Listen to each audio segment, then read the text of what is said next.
Before I get started about my story of how crochet has literally saved my life and how it is my therapy, I just want to give a bit of a trigger warning. I'm going to be talking about depression, anxiety, and parent loss, and death in general. So just a trigger warning. Just wanted to let you all know. So I started crocheting in January of 2022. And my art journey has been on a roller coaster within the past, I'm gonna say about 8 years at that point. Yeah, about 8.5 years. So I've always wanted to be an artist. Literally in my 4th grade yearbook, it said that for a career I wanted to be an artist. And I didn't specify what kind of artist, so I always thought artist was like drawing, painting. And then I went to college high school. I discovered ceramics, pottery, then there's other types of art form like sculpting, and it just never really caught me. Like I was never, no matter how much I practiced like drawing, I just couldn't do it. And then in college, when I met my fiance, he was a graphic designer, and that's when I started learning the digital art. And then I realized graphic designing was more of a hobby for me. I like the idea of like making like YouTube thumbnails and banners, maybe icons, but I still can't draw. That's the problem. I can't draw. So I literally just gave up on art in general. And I just proceeded to go on with my life. And then I discovered yarn, I want to say in 2016, ironically enough. And it was actually from a video game. It was called Yoshi's Woolly World. And the entire game was primarily on yarn.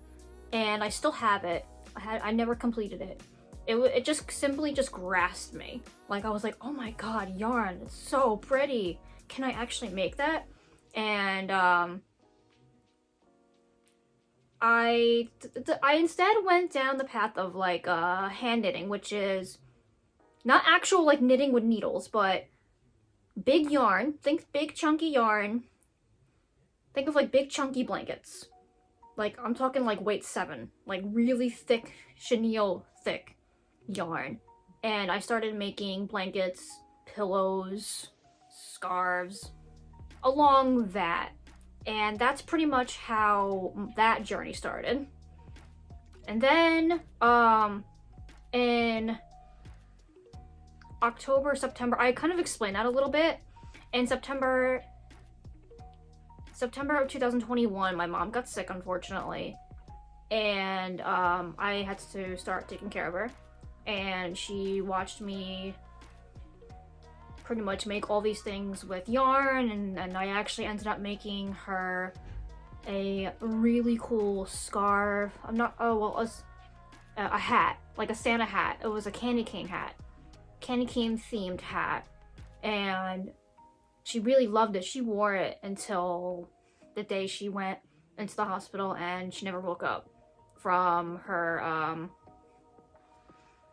she was on a ventilator. She got sick, and she had like a double lung infection, and I was taking care of her because she had cancer. She had a brain tumor, which was cancerous, unfortunately, and I was bringing her to her appointments, radiation, and her doctor's appointments. And on my downtime while I was taking care of her, she would just simply watch me make all of these amazing scarves with a knitting machine, hand knitting and pillows, and it was super cool that she actually got to watch me do it. And I tried to crochet in the process. I tried to learn during this time, but it just wasn't grasping to me. I was having a really, really hard time with it. So then comes January 19th, she unfortunately passed away.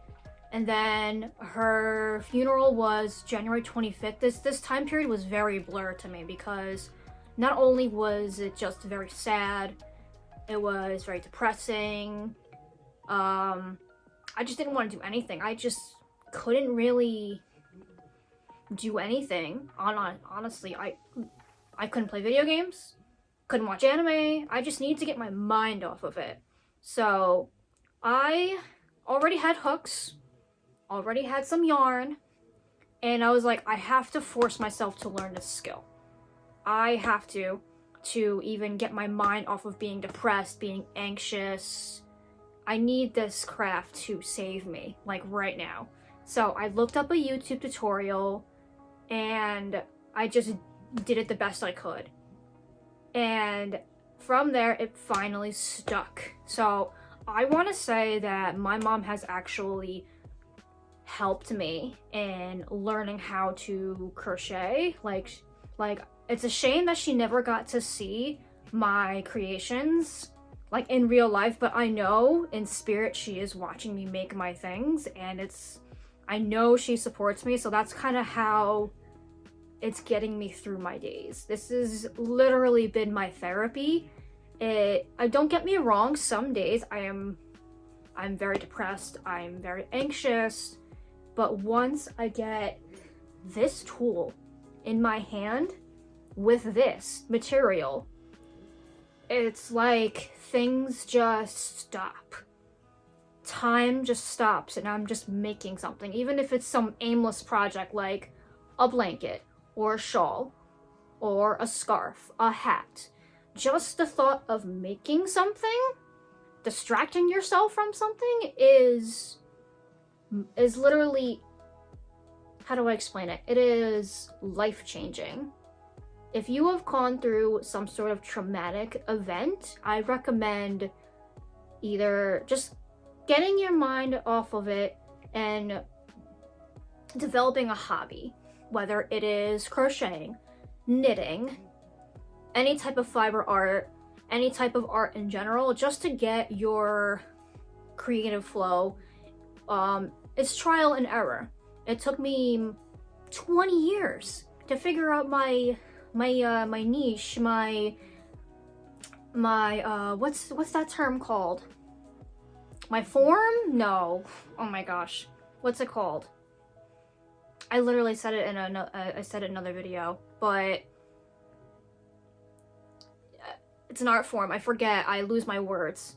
But once you develop a hobby that will help you distract yourself from whatever it is you're going through, whether, like I said, whether you're going through a loss, where you're grieving, you have anxiety or depression, like I do. It's undiagnosed. I haven't gone to a therapist yet, but I'm in the process of it. But it's just magically helped me in so many ways, and it's a good affordable option if you can't afford therapy, because yes, yarn can be expensive. I agree with that. But even just starting out with 2 skeins of yarn and a hook, just one hook, you can literally create anything you want at this point. And just the satisfaction of making something is like, wow, I actually made that from my brain, or just from looking at something on the internet, is just it gives you so much satisfaction, the fact that you completed something. And I don't know, I get so passionate about talking about it because it really has saved my life.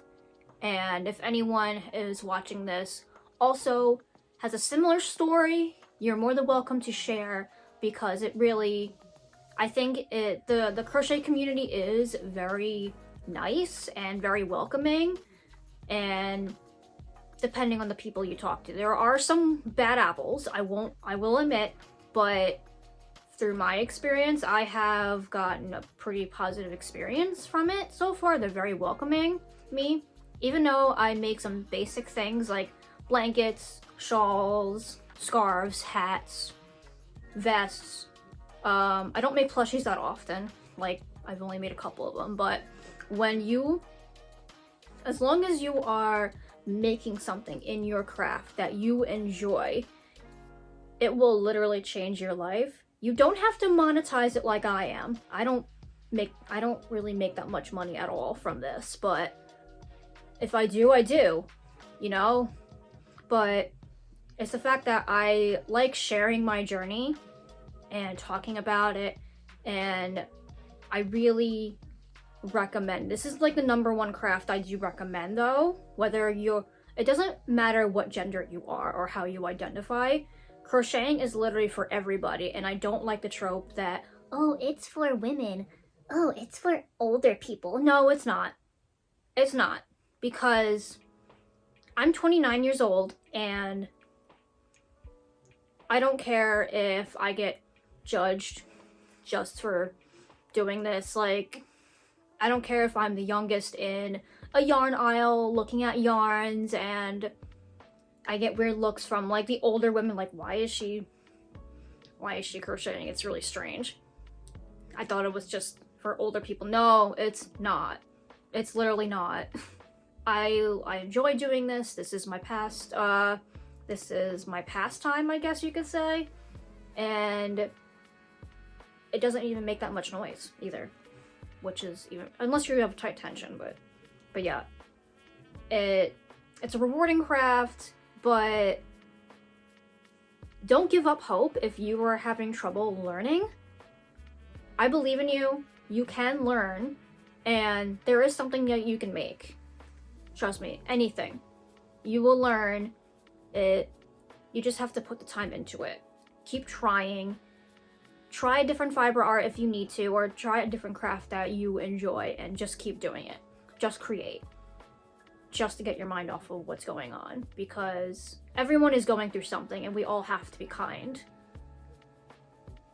And that's all. Thank you for coming to my TED Talk. Anyway, thank you for listening to my story. I hope you have learned something, and maybe you want to learn how to do it yourself. I just want to say thank you for watching. Bye.